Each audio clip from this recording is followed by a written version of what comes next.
Cat Lake area getting ready for the cat scratch fever. And I'm talking to legendary rider and trail builder Steve Clausen.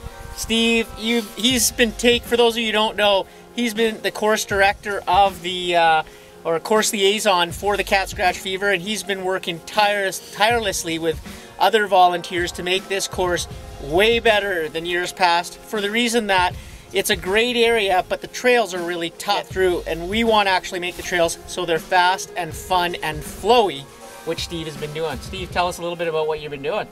Well, most of the work we've been doing is on the B loop, and just getting that into the right condition to satisfy B riders so they can go around and have a good time while they're here. The loop's a bit shorter, so they'll be done in about 30 minutes for the faster people, and they'll be doing about 4 or 5 laps within the 2 hours, and then after that they do one more in their time allotment. The A loop is as hard as it can be, pretty much. We took out one section that was extremely difficult for people to manage, and because too many guys were crying on it. Yeah, we had you know who you are. Tough guys turn to crybabies.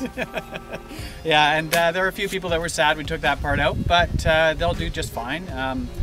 It's been shortened by a few kilometers, so some of the top guys will probably do 6 laps within 3 hours, and so the spectator area will be amazing. You'll be able to see people go by.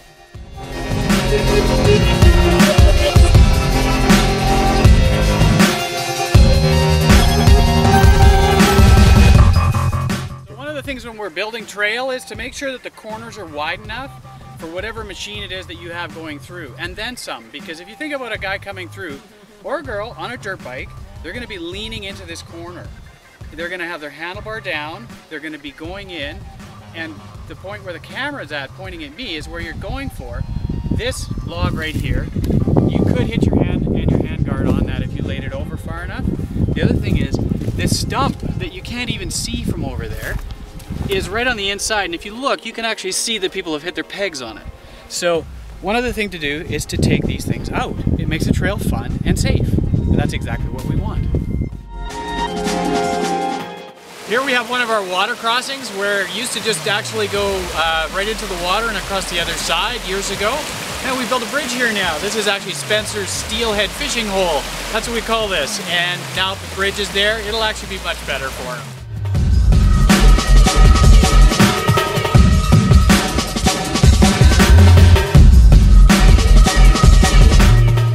Well, we just finished building this awesome bridge here, and the dirt bikers and the cat scratch are going to come down it. And of course, it's great for the trials riders to ride up it. So this is another spot that the trail was modified. It used to come down here, just down over the side here. You can see it paralleled the river, and down in high flows in the river, it would actually wash out the bottom, and it got really rooty and really rubbly down at the bottom. So Steve and a crew of people here came across, benched it across up the top, installed this beautiful new bridge, nice and wide, lots of room for the enduro bikes to spool up, and then it comes across here, and then it benched across and goes out around the corner, circles around, and comes back and joins the original trail down at the bottom. Just another way to build a sustainable, fun enduro trail.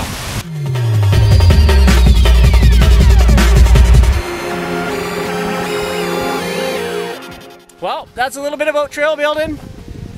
Remember, join your local club, get out there, help the trail builders on those maintenance days, volunteer, and take care of your trails. They're for everybody to enjoy.